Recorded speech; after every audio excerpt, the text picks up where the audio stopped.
Olá pessoal, tudo bem? Espero que sim. Nessas últimas 4 aulas você estudou os procedimentos do IDS para detectar de forma eficaz as possíveis ameaças. No entanto, como o sistema atua após a identificação do ataque potencial? Para começar, o IDS se vê diante de uma encruzilhada, onde há 2 alternativas de respostas. Apenas 2 alternativas. A primeira é a saída para o IDS, é acionar uma reação ativa automática, também conhecida como respostas inline. Ela oferece um leque de escolhas, dentre elas destacam-se as possibilidades de contra-atacar, levantar as informações sobre quem é e como age o agressor, adaptar o ataque e fazer ajustes no firewall a fim de diminuir a chance de novos ataques. Já do modo passivo, a ação do IDS fica mais engessada, uma vez que mesmo detectando um ataque, ele não consegue lutar contra ele. Interessante também, pessoal, identificarmos e corrigirmos pontos fracos, como você mesmo pode constatar. Se não há um sistema de segurança infalível, diariamente empresas investem somas expressivas na proteção dos seus dados, mas nem por isso deixam de sofrer ataques, que quando bem sucedidos escancaram as portas da rede interna por toda sorte de pragas digitais. Afinal de contas, seria segurança da informação um problema irremediável? Como fazer para se ver livre de ataques quando mesmo as tecnologias mais avançadas se curvam diante das investidas dos crackers? Só nos resta uma saída: buscar incessantemente os meios de fortalecer, pessoal, a vulnerabilidade dos mecanismos de defesas que utilizamos. Hoje em dia há uma grande variedade de testes para os dispositivos instalados em nossas redes.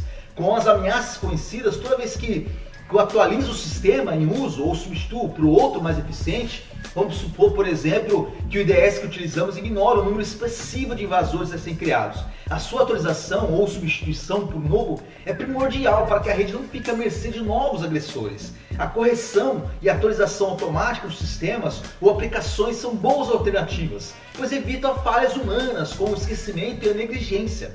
Claro, os testes de intrusão também são instrumentos eficazes ao aperfeiçoamento da segurança digital. Eles simulam as situações de ataque em que a pessoa não credenciada tenta assim driblar para conseguir acesso à rede interna. Ele pode ser feito com base em informações sobre o sistema de segurança vigente sem qualquer conhecimento prévio. Cada tipo apresenta vantagens interessantes. No primeiro caso, pessoal, em que as especificidades são conhecidas, o invasor vai em busca justamente das brechas de segurança, denunciando as fragilidades dos sistemas. Por outro lado, pessoal, a ausência de informações sobre os dispositivos de segurança torna a situação mais complicada, uma vez que coloca o teste nas mesmas condições de um possível agressor. Os resultados, pessoal, obtidos por essas análises são preciosos, pois colocam à mostra o calcanhar de Aquiles do seu sistema, facilitando o seu fortalecimento. Não poderíamos abordar o tema de segurança das trocas de informação sem discutir de forma mais aprofundada a função das redes nesse contexto, pessoal. Para tanto, vamos fazer um pequeno passeio assim pela história, atravessando desde a primeira metade do século XX até nos dias de hoje. Pessoal, em fevereiro de 1946, John Presper e John W., 2 cientistas norte-americanos, anunciaram o nascimento do ENIAC, o primeiro computador de todos os tempos. Apesar do seu tamanho impressionante, seu processador e dados era inferior de um simples calculador de bolso atualmente. A necessidade de conexão entre grandes computadores surgiu na década seguinte, quando foram desenvolvidas as primeiras redes locais, também conhecidas como LANs, que é o Local Area Network. A princípio, elas foram inventadas, pessoal, para resolver um problema de espaço. Devido ao tamanho dos computadores, era difícil concentrar muitas máquinas em um único ambiente. Daí a percepção de que era necessário conectar os terminais, facilitando o trânsito de informações entre eles. E com o tempo, as máquinas foram modernizadas e hoje em dia já podemos falar em computadores portáteis, tá? Atualmente, uma sala de dimensões assim modestas pode concentrar várias máquinas. As LANs passaram a servir então para promover o compartilhamento de dados e proporcionar que todos os computadores conectados tivessem acesso assim, a uma mesma, por exemplo, uma mesma impressora. Você já reparou que os cybercafés também são chamados de LAN houses? Pois é, eles recebem esse nome porque além de estarem conectados à internet, os computadores pulverizados nesses lugares também estão interligados. Podemos assim definir então as LANs como um conjunto de mecanismos que interconecta máquinas, permitindo o fluxo de pacotes e recursos entre essas máquinas. Embora as LANs representem um avanço significativo na tecnologia de compartilhamento de dados, elas apresentam graves limitações. As LANs sem fio, a wireless, que utilizam transmissão de rádio, deixam os computadores mais vulneráveis à ação de agressores que conseguem invadir a rede à distância. Outro ponto negativo é a limitação espacial. As LANs não permitem que computadores situados em uma média ou longa distância sejam partes de uma mesma rede local. Isto é, elas não têm capacidade para interconectar computadores que não estejam relativamente próximos uns aos outros. Esse é um problema, pois justamente a necessidade de ampliação de limites que levaram à criação da rede chamada VPN, Virtual Private Network, a VPN. Embora utilize a internet para praticamente limitar suas fronteiras, as VPNs contam com tecnologias que preservam o seu caráter privado. Você vai conhecer agora algumas das tecnologias empregadas para garantir a confidencialidade, a integridade e a disponibilidade dos dados que circulam ali entre elas. A primeira delas se chama túneis. O conceito de túnel é bastante útil para entendermos o que transforma as redes privadas virtuais em instrumentos de segurança da comunicação. Porém, tome cuidado para não confundir túneis das VPNs com os túneis tradicionais. Esses últimos são rígidos e seguidos com um percurso pré-desenhado. Já os túneis da VPN são totalmente flexíveis, agindo como qualquer outro de transmissão de dados, de pacote de internet. O termo túnel é aplicado no âmbito virtual porque a informação parte do seu ponto de origem e só será compreensível quando chegar ao seu destino. Isso ocorre graças à técnica chamada criptografia. Antes de enviar um conjunto de dados, as VPNs encriptam, fazem uma encriptação do pacote, fazendo com que ele assuma a forma de códigos aparentemente sem sentido. Ou seja, as VPNs constroem um verdadeiro túnel de criptografia entre o ponto de chegada e o ponto de partida, evitando assim que interceptores não autorizados consigam entender as informações. Como você pode ver, a segurança não é um mero acessório das VPNs, mas um princípio que orienta todas as trocas. Mesmo sendo a internet um ambiente repleto de ameaças, ela pode ser utilizada pelas redes privadas virtuais como um canal seguro para transmissão de dados. Por causa dessa evolução da comunicação, já se pode falar em extranets, conexões seguras entre redes que usam a criptografia para proteger o intercâmbio de pacotes. São tecnologias como essa que viabilizam a circulação segura de informações sigilosas entre uma empresa e a sua filial. Por exemplo, outra técnica chamada criptografia.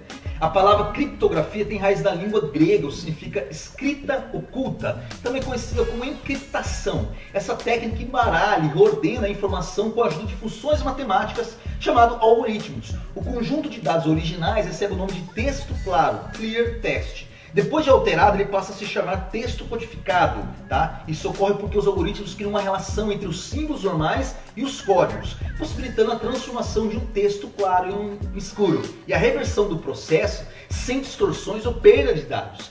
De um lado do túnel, que envia a mensagem, é um mecanismo VPN que codifica a informação. Na outra ponta, existe um dispositivo que desempenha a função oposta, obtendo a volta do texto claro. Outra técnica, pessoal, chamado chave, que se chama chave. Essa técnica é um instrumento que garante a eficácia da criptografia. Imagina como seria difícil manter a informação segura se só tivéssemos um padrão para encriptar as mensagens. Mais cedo ou mais tarde, os crackers descobririam a forma e seriam bem-sucedidos na decodificação de dados sigilosos. E aí que as chaves dificultam a ação na pirataria virtual. As chaves são muito importantes.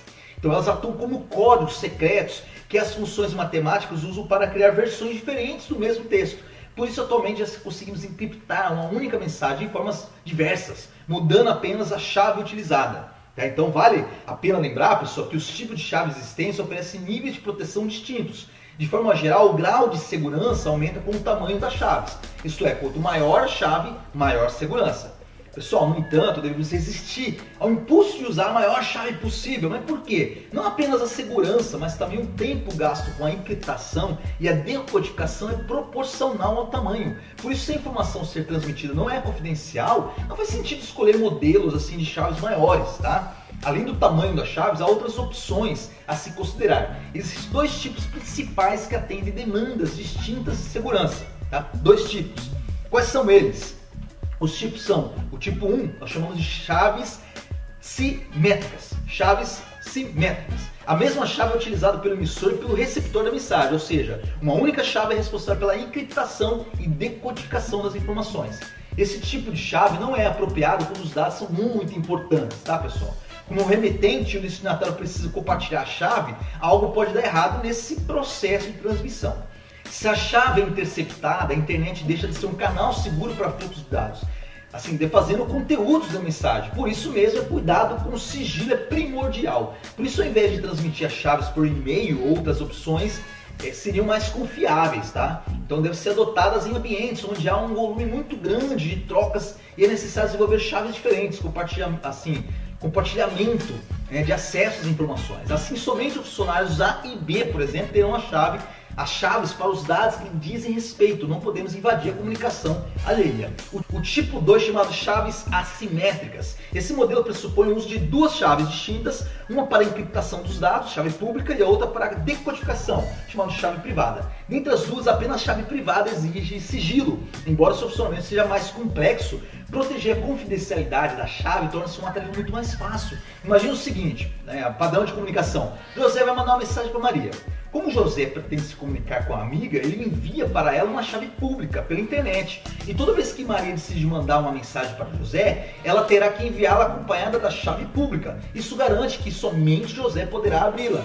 Lembre-se de que a chave enviada por José não serve para decodificar os dados. Ela serve tão somente para embaralhar as informações que Maria vai transmitir, tornando assim ilegível para qualquer um, menos José. Somente ele, que é o único possuidor da chave privada, corresponde que é capaz de decodificar a mensagem enviada por Maria. Repara que não há problemas em divulgar a chave pública. O grande segredo do sucesso das chaves assimétricas está na manutenção do sigilo da chave privada, pois assim é capaz de possibilitar o acesso aos dados originais. Outra técnica é chamada autenticação.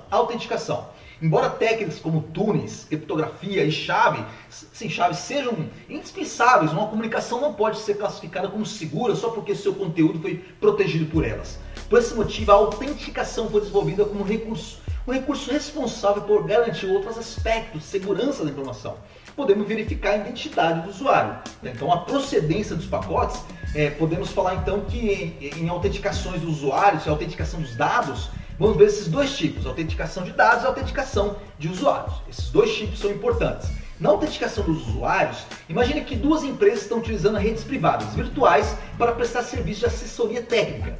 Com suas mensagens, contém informações sobre tecnologias estratégicas e é importante assegurar que o conteúdo da mensagem permaneceu intocado durante todo o seu transporte. É garantir que o remetente não é um invasor, o que comprometeria o caráter confidencial do intercâmbio de dados. Logo, quando a empresa X, por exemplo, recebe uma mensagem assinada pela empresa Y, ela busca rapidamente se certificar que o emissor dos dados realmente é ele. Para tanto, a empresa X faz um teste, ela manda uma palavra criptografada para a empresa Y, sabendo que só a verdadeira empresa Y tem a chave capaz de decodificar o conteúdo da sua mensagem. Se a empresa Y realmente for a autora da mensagem, ela entenderá o recado X e responderá por meio de outra palavra codificada que somente a empresa X consegue abrir. Então finaliza assim o ciclo de autenticação do usuário, dessa forma. Pessoal, agora vamos analisar a autenticação dos dados. Em primeiro lugar, o conceito chamado hash é fundamental para entendermos o processo de autenticação dos dados. Ele funciona como uma carteira de identidade de um dado, comprovando sua autenticidade. Quando vamos mandar uma mensagem ou uma informação muito importante, devemos calcular seu valor de hash. Ao recebê-lo, o destinatário vai fazer suas contas e comparar o hash do conteúdo recebido com aquele prescrito pelo remetente. Caso os valores sejam divergentes, é provável que há deturpações tenham ocorrido durante a transmissão desses dados.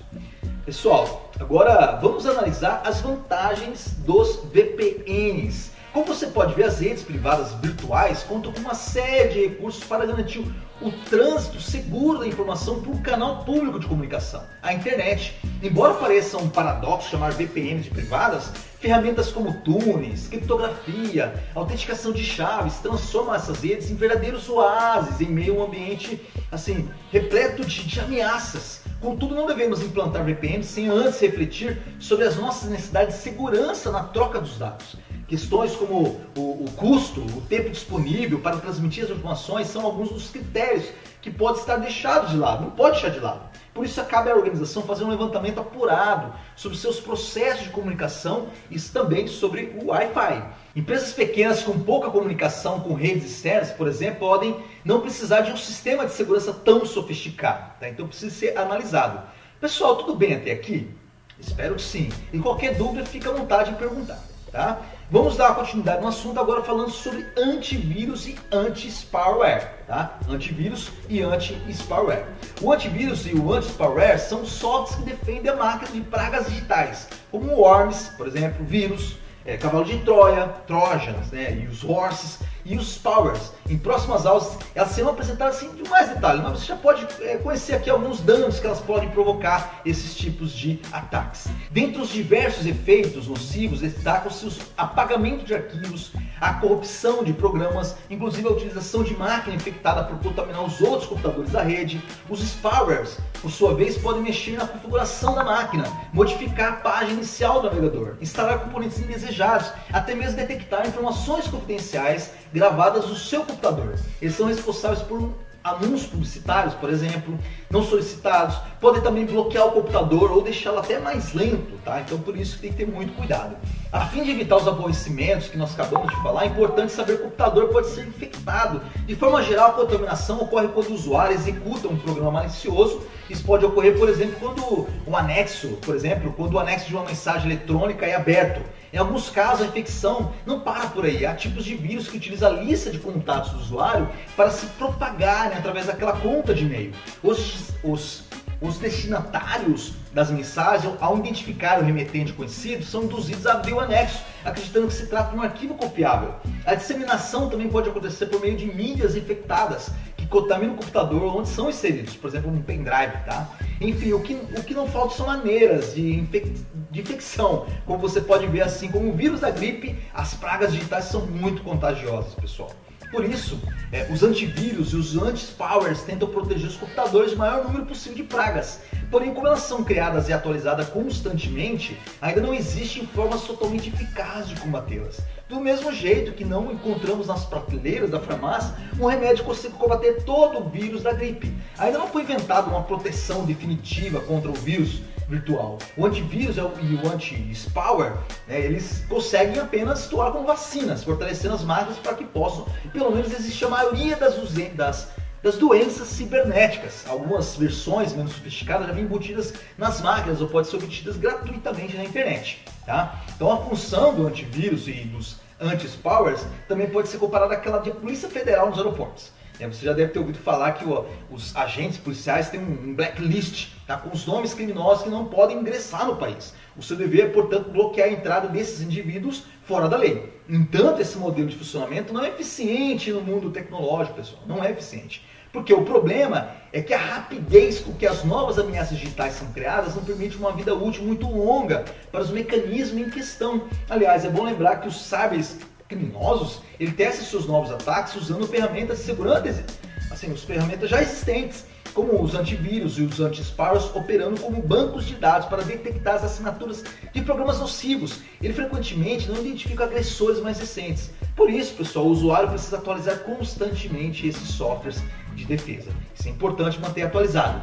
Devido à alta velocidade com que eles ficam defasados, alguns especialistas já anunciam a sua superação, e o argumento é que, como hoje em dia existem outros dispositivos mais inteligentes para a identificação de agressores, não faz mais sentido utilizar técnicas tão obsoletas, tá? Os sistemas de detecção de intrusões capazes de apontar um invasor com base em seu comportamento, e a política de segurança baseada chamada white list, tá? Que é a lista branca, técnica que permite apenas o uso de e-mails, programas e endereços de IP aprovados de antemão, são apresentados como alternativas tecnológicas que substituem o antivírus e o anti-spyware, tá? Então agora vamos compreender, pessoal, que o anti-spam, como a maioria das pessoas utilizam, o correio eletrônico, você também já deve ter ouvido falar em spam. O termo serve para designar, por exemplo, aqueles e-mails indesejados que são enviados não apenas para você, mas para milhares de outros destinatários ao mesmo tempo.